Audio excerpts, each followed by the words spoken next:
한국은 부유한 나라다. 왜 우리가 그들을 방어해야 하는가? 2024년 도널드 트럼프 전 미국 대통령이 대선 재출마를 선언하며 던진 이 한마디는 세계를 흔들었습니다. 하지만 이 발언이 한국 사회에 미친 영향은 그야말로 폭발적이었죠. 마치 멈춰있던 엔진에 불을 붙인 듯 했습니다. 언론은 앞다투어 자주 국방과 한국의 책임이라는 화두를 던졌습니다. 하지만 국민들의 반응은 의외로 담담했습니다. 우리 스스로를 지킬 때가 왔다.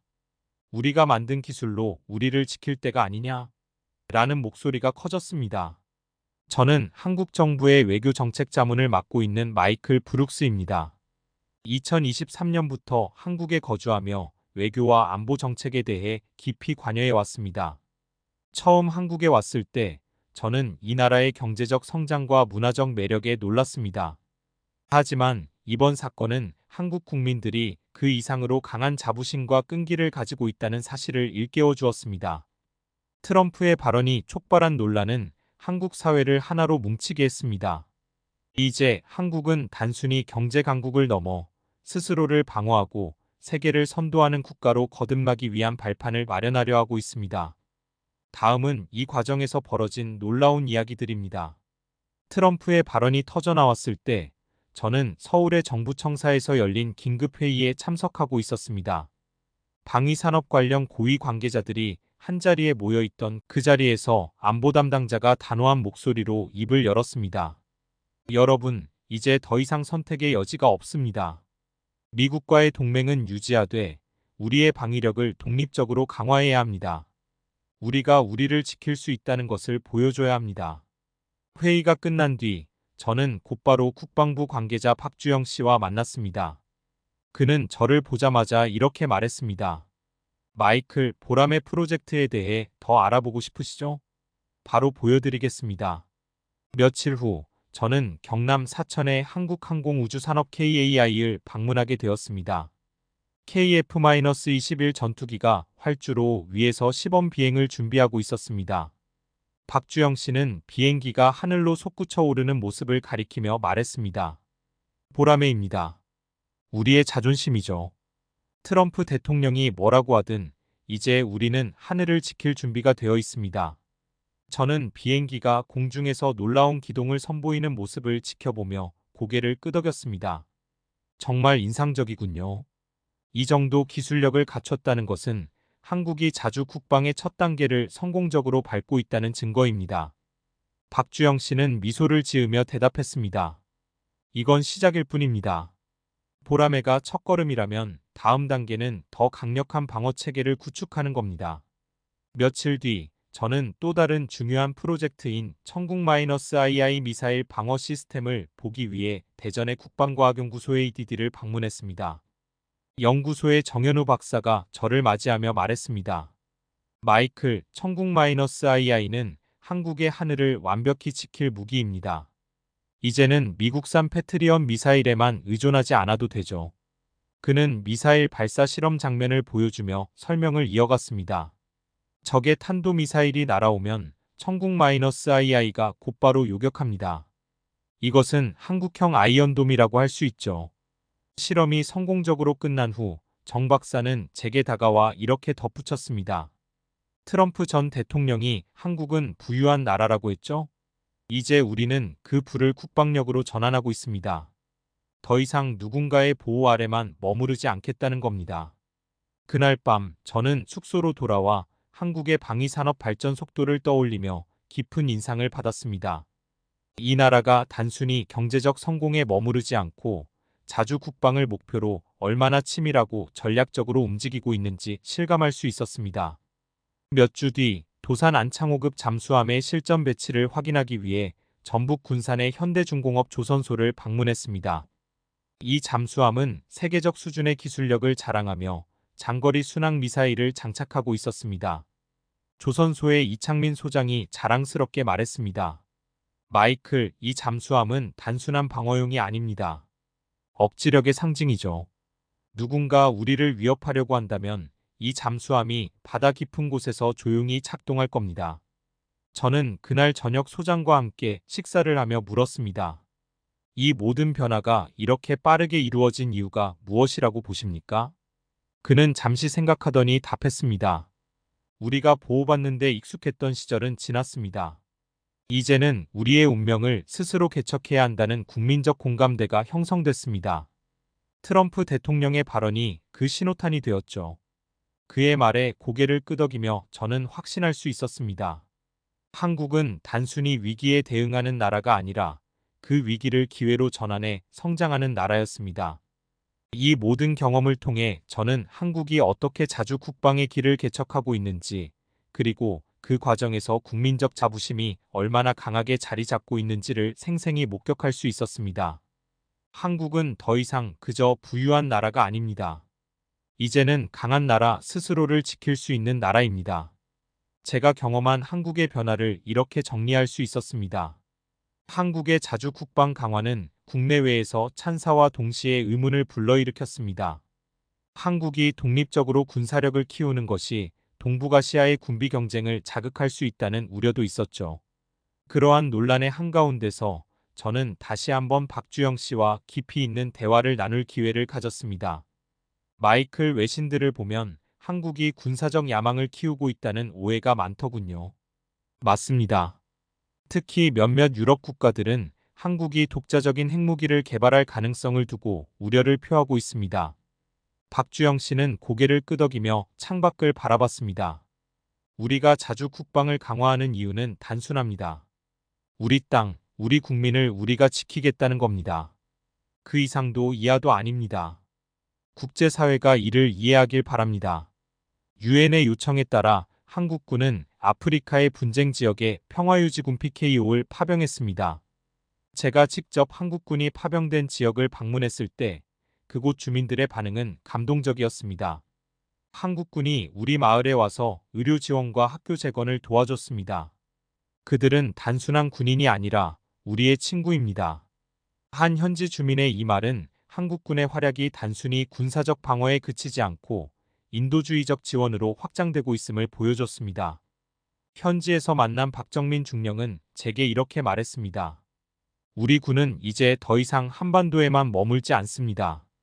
우리는 평화의 가치를 세계와 공유하고 분쟁 지역에 희망을 심는 일을 하고 있습니다. 그곳에서 저는 한국군이 단순히 무기와 병력을 제공하는 것을 넘어 현지 주민들과 협력하여 지속 가능한 미래를 구축하려는 노력을 직접 목격했습니다. 이 모든 경험은 한국이 자주 국방의 길을 걷는 동시에 국제 평화와 안보에 기여하는 글로벌 리더로 성장하고 있음을 다시금 확인시켜줬습니다. 한국으로 돌아온 후 저는 서울에서 열린 국제방위산업 전시회 DX 코리어에 참석했습니다. 이 전시회는 전 세계의 방산 관계자들과 군사 전문가들이 한자리에 모여 최신 기술과 전략을 공유하는 자리였습니다. 그곳에서 만난 한 유럽 국방부 관계자는 제게 이렇게 말했습니다. 한국의 방위산업은 이제 전 세계에서 주목받고 있습니다. 특히 K9 자주포와 FA-50 경공격기는 뛰어난 성능과 경쟁력 있는 가격으로 우리에게도 매우 매력적입니다. 실제로 한국산 무기들은 이제 아시아, 유럽, 중동, 남미 등지로 수출되며 세계 방산 시장의 판도를 바꾸고 있었습니다. 국방부 관계자와의 대화 중 저는 한국이 얼마나 빠르게 글로벌 방산 강국으로 자리 잡았는지를 실감했습니다. 이제 한국은 단순히 군사적 강국을 넘어 기술 혁신의 중심지로 떠오르고 있습니다. 방산 기술은 자율주행차, 인공지능 AI, 로봇공학 등 민간 분야로도 확장되어 국내 산업 전반에 활력을 불어넣고 있었습니다. 전시회장에서 만난 젊은 엔지니어 이지훈 씨는 이렇게 말했습니다. 우리는 군사기술을 통해 더 안전한 세상을 만들고 싶습니다. 한국이 가진 기술력은 이제 세계 어느 나라와도 견줄 수 있습니다. 저는 그가 보여준 열정과 자신감을 보며 한국의 미래가 더욱 밝을 것임을 확신했습니다. 한국은 더 이상 보호받는 나라가 아닙니다. 자주 국방을 통해 스스로를 지키는 강한 나라로 자리 잡았고 세계 평화와 안보에 기여하는 글로벌 리더로 성장했습니다. 우리는 이제 우리만의 힘으로 우리와 세계를 지킬 수 있습니다. 전시회가 끝난 후 저는 서울 광화문에 위치한 이순신 장군 동상을 찾아갔습니다. 저마다 바쁜 일상 속에서도 수많은 사람들이 그 앞을 지나며 고개를 들어 동상을 바라보는 모습이 인상 깊었습니다. 박주영 씨와 다시 만난 자리에서 저는 이순신 장군에 대해 이야기를 꺼냈습니다. 이순신 장군은 한국 역사에서 어떤 의미를 가지나요? 저는 그의 업적이 지금의 한국이 가야 할 길과 연결된다고 느낍니다. 박 차관은 잠시 생각에 잠기더니 조용히 말을 이었습니다. 이순신 장군은 조선이 위기에 처했을 때 불리한 상황에서도 물러서지 않았습니다. 한산도 대첩, 명량해전 같은 결정적 순간에서 그는 압도적인 전략으로 승리를 이끌었죠. 그의 정신은 오늘날에도 우리에게 큰 교훈을 줍니다. 그는 계속해서 말했습니다. 그분이 남긴 필사즉생 필생즉사라는 말처럼 우리는 살아남기 위해선 죽음을 각오해야 한다는 각오로 움직여야 합니다. 이순신 장군이 해상에서 싸운다면 우리는 기술과 전략으로 싸우는 겁니다. 그의 말에 저는 깊이 공감했습니다. 결국 이순신 장군의 정신은 한국의 방위산업과 자주 국방 강화의 원동력이 될 수 있겠군요. 기술과 전략 그리고 국민의 단결된 마음이 오늘날의 해전에서 승리하는 데 필요한 요소들일 겁니다. 박 차관은 고개를 끄덕이며 말을 이어갔습니다. 우리는 단순히 무기를 개발하는 데서 멈추지 않습니다. 그 무기가 국민을 보호하고 더 나아가 세계 평화에 기여할 수 있는 방법을 끊임없이 고민해야 합니다. 이순신 장군의 정신을 이어받아 한국은 이제 전 세계에서 책임 있는 군사 강국으로 자리매김할 것입니다. 며칠 후 저는 한국군의 평화유지군이 파견된 아프리카의 한분쟁 지역에서 귀국한 군인들과 만났습니다. 그들은 자신들이 단순히 무기를 들고 싸우는 군인이 아니라 희망과 안정의 상징으로 여겨진다는 사실에 큰 자부심을 느끼고 있었습니다. 그중 한 대위가 이렇게 말했습니다. 우리가 보호했던 마을 사람들이 한국군이 오면 평화가 온다고 말하더군요. 그 말을 들을 때마다 우리가 단순한 군사적 힘을 넘어 진정한 평화의 전령이 되었다는 사실에 뿌듯함을 느낍니다. 그들의 이야기를 들으며 저는 한국이 단순히 군사적 자립을 넘어서 글로벌 리더로 자리 잡는 과정을 직접 목격하고 있다는 생각이 들었습니다. 또한 방산업계의 젊은 인재들과의 만남도 큰 인상을 남겼습니다. 이지훈 엔지니어는 개발 중인 무인 드론 기술을 설명하며 이렇게 말했습니다. 이 드론은 단순히 적을 감시하거나 전투에 투입되는 것이 아니라 재난 구조와 물자 공급에도 활용됩니다. 우리는 군사 기술을 통해 더 나은 세상을 만들고 싶습니다. 이야기를 듣고 있자니 이순신 장군의 정신이 단지 역사 속에 머물러 있지 않다는 것을 실감했습니다. 그것은 오늘날 한국이 추구하는 자주 국방과 기술 혁신의 근본이 되어 국가와 국민, 나아가 세계를 지키는 힘으로 발현되고 있었습니다. 몇 주 뒤 저는 마지막으로 2030 자주 국방 로드맵 브리핑에 참석했습니다. 발표자는 단호한 목소리로 다음과 같이 선언했습니다. 한국은 이제 스스로를 지킬 수 있는 강한 나라가 되었습니다. 그러나 우리는 우리의 힘을 단지 방어에만 쓰지 않을 것입니다. 우리의 기술과 전략은 세계 평화와 안정에 기여할 것입니다. 한국은 이제 동북아시아를 넘어 글로벌 리더로 자리매김할 것입니다. 브리핑이 끝난 후 저는 한국이 보여준 놀라운 발전과 국민들의 강인한 정신을 되새기며 이 나라가 얼마나 먼 길을 걸어왔는지 그리고 앞으로도 얼마나 많은 가능성을 품고 있는지 깨달았습니다. 한국은 더 이상 외부의 보호만을 필요로 하는 나라가 아닙니다. 이제는 스스로를 지키고 세계를 선도하는 강력한 나라입니다.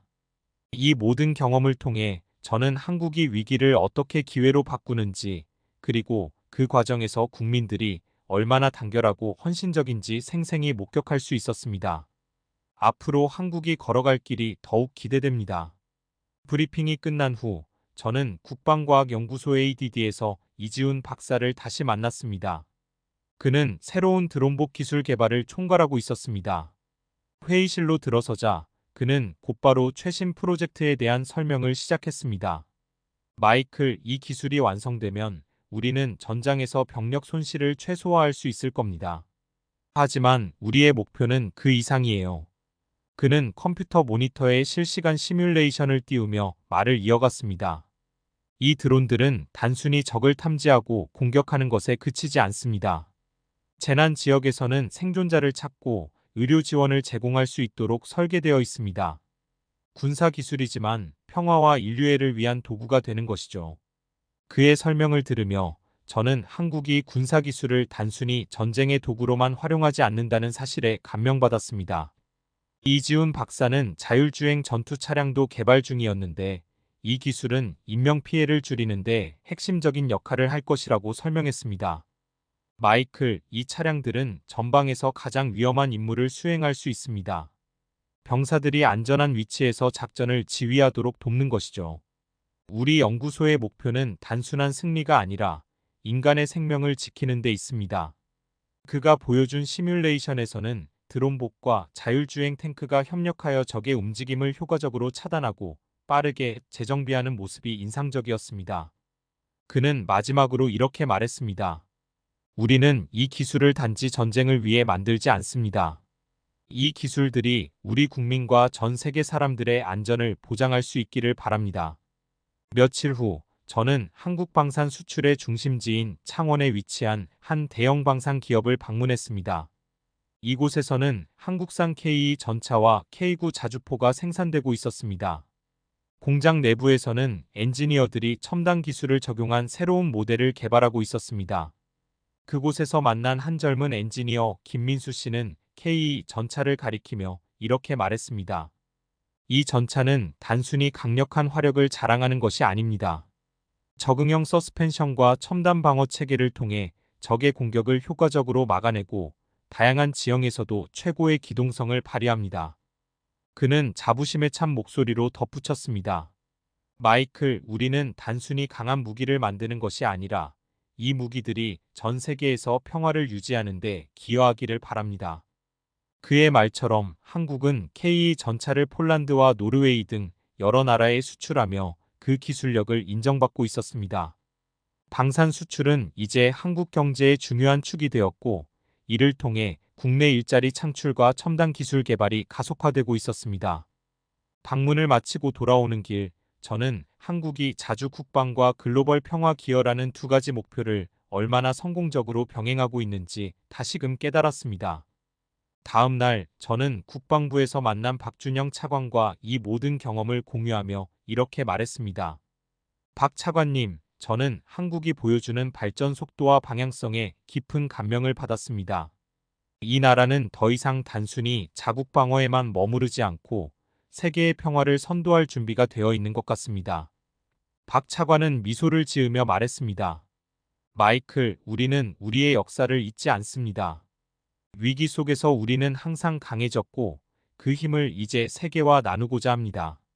앞으로도 우리는 기술과 혁신을 통해 더 나은 세상을 만들어갈 겁니다.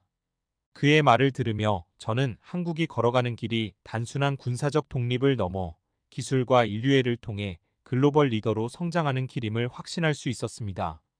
한국은 이제 스스로를 지키는 강한 나라일 뿐만 아니라 평화를 수출하는 선도 국가로 자리매김하고 있습니다. 앞으로 이 나라가 만들어갈 미래가 더욱 기대됩니다. 저는 한국이 단순히 자주 국방을 위한 기술 개발에만 몰두하지 않는다는 것을 점점 더 깨닫게 되었습니다. 그들은 경제, 문화, 기술, 환경 등 다양한 분야에서 동시에 성장하고 있었죠. 몇 주 후, 저는 한국의 에너지 혁신 현장을 직접 확인하기 위해 충남 태안의 한 대규모 태양광 발전소를 방문했습니다. 이곳은 한국이 에너지 자립을 위해 추진 중인 신재생 에너지 프로젝트의 핵심 중 하나였습니다. 현장에서 만난 김하늘 연구원은 밝은 표정으로 말했습니다. 마이클, 이곳은 단순한 발전소가 아닙니다. 우리는 한국의 에너지 자립과 탄소 중립을 실현하기 위한 중요한 실험을 하고 있어요. 에너지 자립이라면 방위 산업과도 연결될 수 있겠군요. 제가 묻자 김 연구원은 고개를 끄덕였습니다. 맞습니다. 에너지 자립은 단순히 경제적 자립을 넘어 국가 안보와도 직결됩니다. 우리는 자원을 효율적으로 관리하고 이를 기반으로 군사 및 산업 전반에 걸쳐 안정적인 에너지 공급을 보장하려고 합니다. 그는 이어서 태양광 발전 외에도 풍력, 수소 연료 등 다양한 신재생 에너지 기술을 활용해 국가 전력망을 탄탄히 구축하고 있다고 설명했습니다. 에너지 독립은 국방 독립과도 연결됩니다. 우리가 자립적인 에너지 시스템을 갖추면 외부의 자원 의존도에서 벗어나게 되고 이는 장기적으로 우리의 국방력 강화에도 큰 힘이 될 것입니다. 김 연구원의 말은 한국이 자주 국방을 위한 더 큰 그림을 그리고 있음을 보여주었습니다. 또 다른 날, 저는 한국판 뉴딜 프로젝트의 일환으로 추진 중인 스마트시티를 방문했습니다. 이 프로젝트는 한국이 4차 산업혁명 시대에 걸맞은 기술 혁신과 지속 가능한 도시 개발을 결합한 대표적인 사례였습니다. 서울 근교의 스마트시티 개발 현장에서 만난 박성호 팀장은 자율주행 차량이 도시를 누비는 모습을 보여주며 설명했습니다. 이곳에서는 AI, IoT, 빅데이터 기술이 모두 결합되어 사람들의 삶을 더 안전하고 편리하게 만듭니다. 이 모든 기술이 결국 국가의 경쟁력을 강화하는 데 기여하죠. 스마트시티에서는 에너지 효율적인 건축물과 친환경 교통수단이 기본이었습니다. 자율주행 차량이 교통 흐름을 최적화하고 AI 기반의 도시관리 시스템이 실시간으로 자원을 효율적으로 분배했습니다. 마이클, 이런 기술들은 단순히 일상을 편리하게 만드는 것에 그치지 않습니다. 이는 재난 상황에서도 신속한 대응을 가능하게 하고 안보를 강화하는 데 중요한 역할을 합니다. 박 팀장은 한국의 디지털 전환이 경제와 안보 모두를 아우르는 방향으로 나아가고 있다고 강조했습니다. 이 모든 경험을 통해 저는 한국이 단순히 군사적 독립을 넘어서 경제적 자립과 기술적 혁신, 그리고 환경적 지속 가능성을 동시에 추구하고 있다는 사실을 깨달았습니다. 한국은 이제 더 이상 특정 분야에만 의존하지 않습니다. 자주 국방을 목표로 한 군사기술뿐 아니라 에너지와 스마트 시티, 그리고 디지털 기술의 융합을 통해 더욱 강력한 국가로 성장하고 있습니다. 박준영 차관의 말이 다시 떠올랐습니다. 한국은 위기에서 기회를 찾아내는 능력이 있습니다. 그리고 우리는 그 기회를 통해 성장하며 세계와 함께 나아가고 있습니다. 이제 한국은 스스로를 지키고 더 나아가 세계를 선도할 준비를 마쳤습니다. 그들의 행보가 만들어갈 미래가 기대됩니다. 오늘 이야기가 마음에 드신다면 좋아요와 구독 부탁드립니다. 영상 제작에 큰 힘이 됩니다. 감사합니다.